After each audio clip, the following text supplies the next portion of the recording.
Faizan क़िराअत channel को subscribe करें। अस्सलामु अलैकुम वरहमतुल्लाहि ताला व बरकातुहू।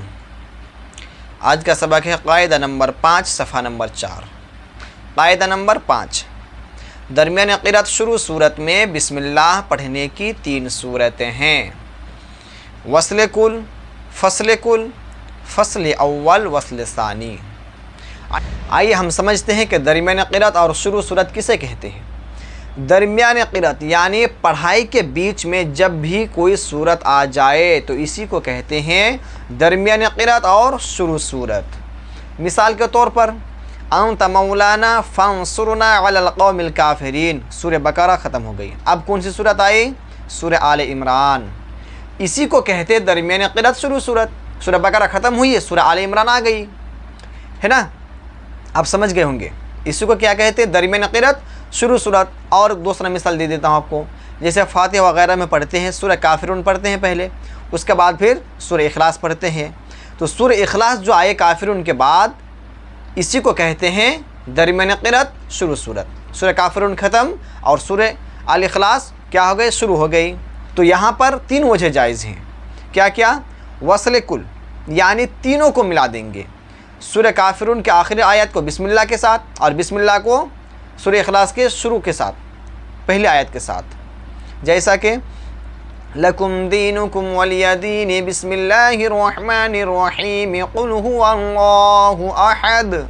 ये क्या हो गया? वस्ल कुल यानी तीनों को एक सांस में पढ़ देंगे, तीनों को मिला देंगे। और दूसरी वजह जायज़ है फ़स्ल कुल। मिसाल के तौर पर लकुम दीनुकुम वलिया दीन बिस्मिल्लाहिर्रहमानिर्रहीम कुल हुवल्लाहु अहद। ये क्या हो गई? फ़स्ल कुल। तीनों को अलग कर दिए। सूरह काफिरून के आखिरी आयत को अलग सांस में पढ़ दिए और बिस्मिल्लाह को अलग सांस में, और सूरह इखलास की पहली आयत को अलग सांस में, यानी तीनों को अलग अलग सांस में पढ़ा, जुदा कर दिया। इसी को कहते हैं फ़स्ल कुल।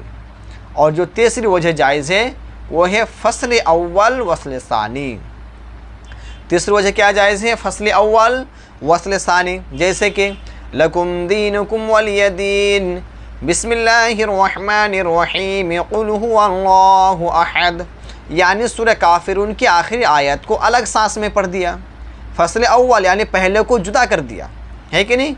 और वस्ल सानी दूसरे को मिला दिया। वस्ल के माना मिलाना, तो बिस्मिल्लाह को सूरह इखलास की पहले आयत से मिला दिया। इसी को कहते हैं फ़स्ल अव्वल वस्ल सानी। अब आइए हाशिया देखते हैं। फ़स्ल अव्वल के ऊपर जो 3 लिखा हुआ है वही हाशिया को देखते हैं। हाशिया नंबर 3 पे नज़र डालते हैं। इसमें भी 4 वजह निकलती हैं। कितनी वजह निकलती है? आपको जैसे बताया था इससे पहले वीडियो में कि जब भी हम कुरान पढ़ना शुरू करेंगे, चाहे सूरत का शुरू से हो या फिर सूरत के दरमियान से हो, कहीं से भी शुरू करें तो कितनी वजह निकलेगी? टोटल 4 वजह निकलेगी। लेकिन कहीं पे 2 वजह जायज़ है, कहीं पे 3 वजह जायज़ है और कहीं पे 4 वजह जायज़ है। दरमियान क़िराअत शुरू सूरत में अभी जो क़ायदा नंबर 5 पढ़ रहे हैं, इसमें भी 3 वजह जायज़ है। वो क्या है? 4 वजह निकलती हैं। ये तीनों वजह तो जायज़ हैं जो मतन में तहरीर है। जो मतन में तहरीर है क़ायदा नंबर पे जो लिखा हुआ है, 3 वजह जायज़ है, यानी वस्ल कुल, फ़स्ल कुल और तीसरी वजह फ़स्ल अव्वल वस्ल सानी। ये 3 वजह जायज़ है। चौथी वजह गैर जायज़ है। चौथी वजह क्या है? गैर जायज़ है। वो क्या है? वस्ल अव्वल फ़स्ल सानी। गैर जायज़ क्या है? वस्ल अव्वल फ़स्ल सानी। वस्ल अव्वल फ़स्ल सानी आपको पढ़ के बताता हूँ। जैसा कि लकुम दीनुकुम वलिया दीन बिस्मिल्लाहिर्रहमानिर्रहीम कुल हुवल्लाहु अहद। ये क्या हो गया? वस्ल अव्वल फ़स्ल सानी। ये यहाँ पर जायज़ नहीं है। अब जायज़ क्यों नहीं है? आइए, बिस्मिल्लाह का ताल्लुक़ इसलिए कि बिस्मिल्लाह का ताल्लुक़ शुरू सूरत से है। बिस्मिल्लाह का ताल्लुक़ कहाँ से है? शुरू सूरत से है। यहाँ आखिर सूरत से ताल्लुक़ हो जाएगा। अगर हम वस्ल अव्वल करेंगे तो यहाँ पर बिस्मिल्लाह का ताल्लुक़ आखिरी सूरत से हो जाएगा। जब हम लकुम दीनुकुम वलिया दीन पढ़ा, उसके साथ अगर बिस्मिल्लाह को मिला दिया तो लोग ये समझेंगे कि शायद सूरह काफिरून के आखिरी में भी बिस्मिल्लाह है। समझ सकते हैं। और ना भी समझे तो क़िराअत के मसले में ये तरीक़ा जायज़ नहीं है, इसलिए पढ़ना नहीं चाहिए।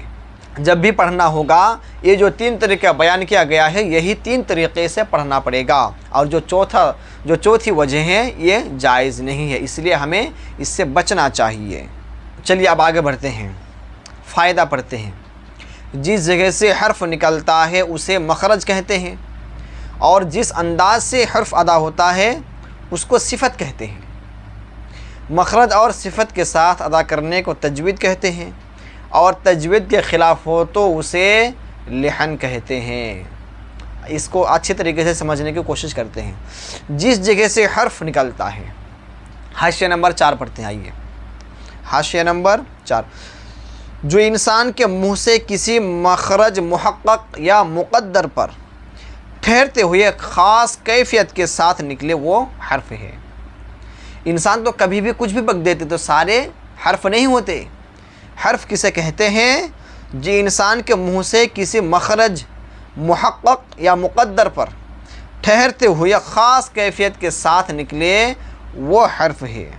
मखरज की किस्में बताई गई है। मखरज की 2 किस्में हैं, एक है मुहक्कक और दूसरे किस्म है मुक़द्दर। आगे बात आएगी तो आपको उसमें मुहक्कक और मुक़द्दर समझाएंगे। हर्फ की 2 किस्में हैं। हर्फ की कितने किस्में? 2 किस्में हैं, हर्फ असली और हर्फ फ़रई। हर्फ असली उसको कहते हैं जिसका मखरज मुअय्यन, मुकर्रर और मुस्तकिल है। हर्फ असली किसे कहते हैं? जिसका मखरज मुअय्यन और मुस्तकिल हो। ये 29 है। कितने हैं? 29 हैं। अलिफ से लेकर या तक, ये अलिफ से लेकर या तक जितने भी हरूफ या सारे के सारे हरूफ असली है। आगे बढ़ते हैं। हर्फ फ़रई उसको कहते हैं जिसका मखरज मुअय्यन ना हो बल्कि 2 मखरजों के दरमियान से निकलता हो या सिफत असली से निकल गया हो। हर्फ फ़रई 7 है। हर्फ फ़रई कितने हैं? 7 हैं।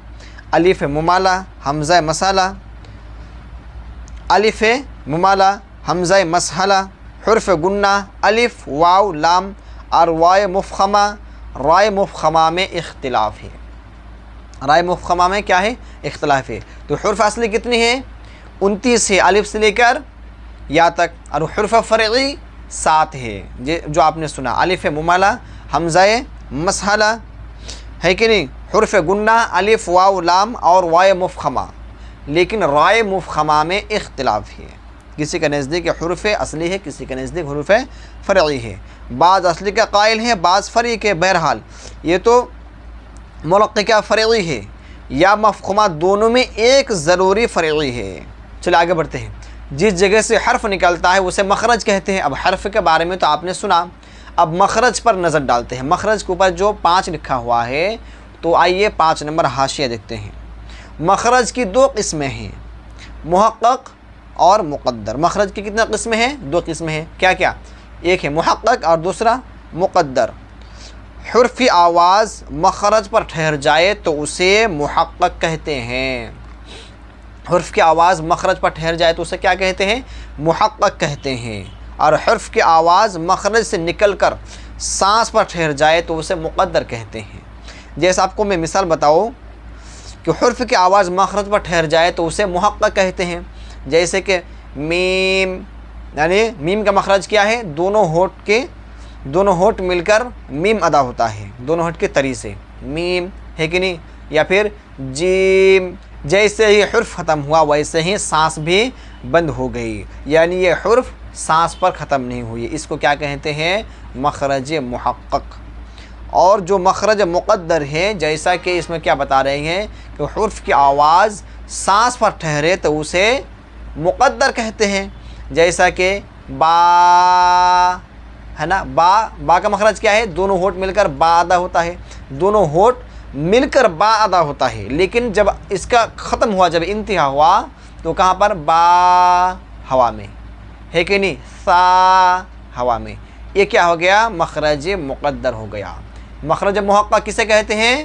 हर्फ की आवाज़ मखरज पर ठहर जाए तो उसे मखरज मुहक्कक कहेंगे। और हर्फ की आवाज़ मखरज पर ना ठहरे बल्कि सांस पर जाकर ठहरे तो उसे मुक़द्दर कहते हैं। तो मखरज भी आप समझ गए। और जिस अंदाज से अदा होता है उसे सिफत कहते हैं। और सिफत के भी दो किस्म हैं, सिफत लाजमा और सिफत आरिज़ा, और इसके अंदर भी बहुत सारे बातें निकलेगी। तो जब सिफत का बयान आएगा उसमें आपको इंशाल्लाह समझा दूँगा। इसमें आगे बढ़ते हैं। और मखरज और सिफत के साथ हरूफ अदा करने को तजवीद कहते हैं। मखरज और सिफत के साथ हर्फ अदा करने को तजवीद कहते हैं, और तजवीद के ख़िलाफ़ हो तो उसे लिहन कहते हैं। लिहन के ऊपर एक लिखा हुआ है, ये हाशिया आपको सफ़ा नंबर 5 पर मिलेगा। हाशिया नंबर 1 देखते हैं। लिहन की दो किस्में हैं, जली व खफ़ी। लिहन जली बड़े गलती को कहते हैं, मसलन हर्फ व हरकत का बदल जाना, पढ़ना सुनना दोनों हराम है। अल्लाहु अकबर। हर्फ का बदल जाना या फिर हरकत का बदल जाना। हर्फ का, जैसा कि अगर वहाँ पे सा लिखा हुआ था तो सा को किसी ने सीन पढ़ दिया, या सीन था तो उसने सा पढ़ दिया या सौद पढ़ दिया, या बड़ी शीन को छोटी सीन पढ़ दिया, या दाल को वाद पढ़ दिया, या रा, या फिर दाल को जा पढ़ दिया, या वा को दाल पढ़ दिया। यानी हर्फ में अगर रद्दो बदल कर दिया तो ये क्या हो गया, बड़ी गलती है। और हरकत में बदल जाना, जैसा कि ज़बर की जगह ज़ेर पढ़ दिया, या ज़ेर की जगह ज़बर पढ़ दिया, या ज़बर की जगह पेश पढ़ दिया, यानी हरकत में भी अगर रद्दो बदल हो गया तो ये बड़ी गलती हो गई। ऐसा पढ़ना सुनना दोनों हराम है। लिहन खफ़ी छोटी गलती को कहते हैं, मसलन सिफ़त आरिज़ा व गैर मुमय्यज़ा का अदा ना करना, या फिर गुन्ना इख्फ़ा वगैरह ये सब नहीं करना, ये क्या है, छोटी गलती है। ऐसा पढ़ना मकरूह है, इससे भी हम सबको बचना चाहिए। आप हज़रत बिलखुसूस लिहन जली से बचने की कोशिश कीजिए। हर गलती से इंसान को बचना चाहिए, लेकिन बिलखुसूस लिहन जली, क्योंकि ये बहुत बड़ी गलती है। ऐसा पढ़ना सुनना दोनों हराम है। आपने अभी देखा और सुना भी, ऐसा पढ़ना सुनना दोनों हराम है, जायज़ नहीं है, नाजायज़ है। इसीलिए आप जल्द से जल्द मखारिज को दुरुस्त करा लें।